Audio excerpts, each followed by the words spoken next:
Primeiramente, gostaria que olhassem para este gráfico. Este é o World Inequality Report 2022. Por exemplo, na América Latina, os 10% mais ricos possuem mais de 70% da riqueza nacional, enquanto os 50% mais pobres e a classe média juntos detêm apenas cerca de 30%.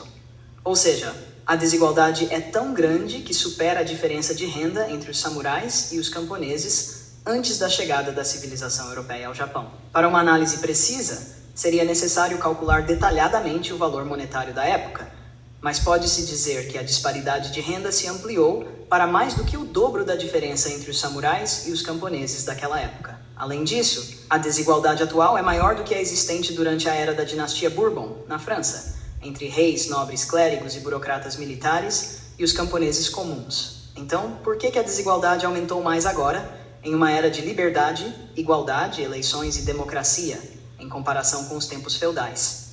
Em 1789, ocorreu uma revolução na França devido à insatisfação dos cidadãos, especialmente dos homens brancos, com a desigualdade e a injustiça social.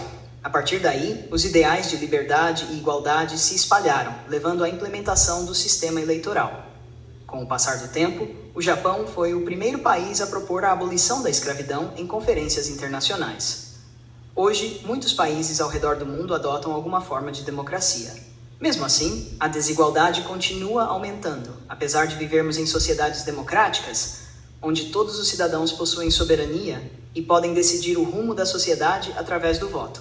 Quanto mais eleições são realizadas, maior se torna a desigualdade. A explicação para isso está na teoria de que quanto mais tempo um sistema persiste, maior se torna a desigualdade.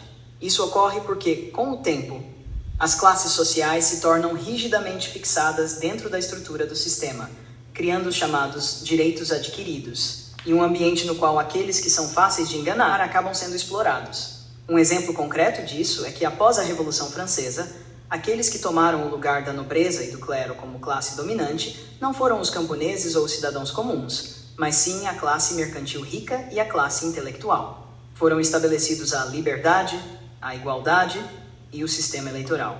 No entanto, a classe dominante composta por cidadãos ricos e intelectuais sempre teve maior influência e poder de comunicação, e os meios de comunicação rapidamente se alinharam a essa elite. Isso criou uma estrutura em que as massas, os cidadãos comuns e os camponeses são facilmente manipulados e enganados. Porém, na sociedade democrática, quem sustenta essa estrutura são os próprios cidadãos. O que está acontecendo agora é exatamente o que sociólogos do início do século XX, como Max Weber e José Ortega Gasset, previram. Eles apontaram que à medida que a democracia se espalha e as massas ganham poder, a desigualdade aumenta e as guerras se tornam mais frequentes. Isso ocorre porque as massas são facilmente manipuladas pelas mídias, levadas por emoções e direcionadas para conflitos por meio de propaganda e desinformação. Aumento dos conflitos após o fim da sociedade aristocrática.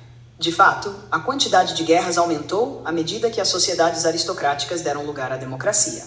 Nas sociedades aristocráticas, todas as decisões políticas, incluindo diplomacia e assuntos militares, eram conduzidas pela nobreza, que naquela época possuía mais conhecimento e educação do que os cidadãos comuns.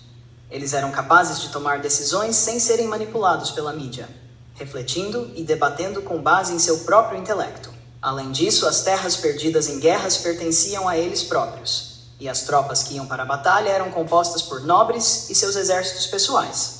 Devido à proximidade entre os governantes e as consequências da guerra, eles buscavam evitá-las sempre que possível. No entanto, na era democrática, as massas podem ser facilmente manipuladas pela classe dominante, que substituiu a nobreza, bem como pelos meios de comunicação.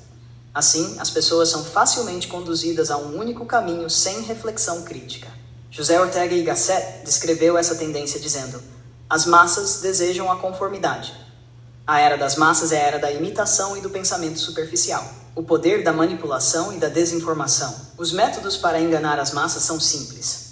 Elas podem ser convencidas sem qualquer debate científico sobre temas como aquecimento global, dióxido de carbono, esgotamento do petróleo, sustentabilidade, pandemias, vacinas, mudanças climáticas causadas pelo aquecimento global, escassez de alimentos. E assim continuam sendo manipuladas sem perceber.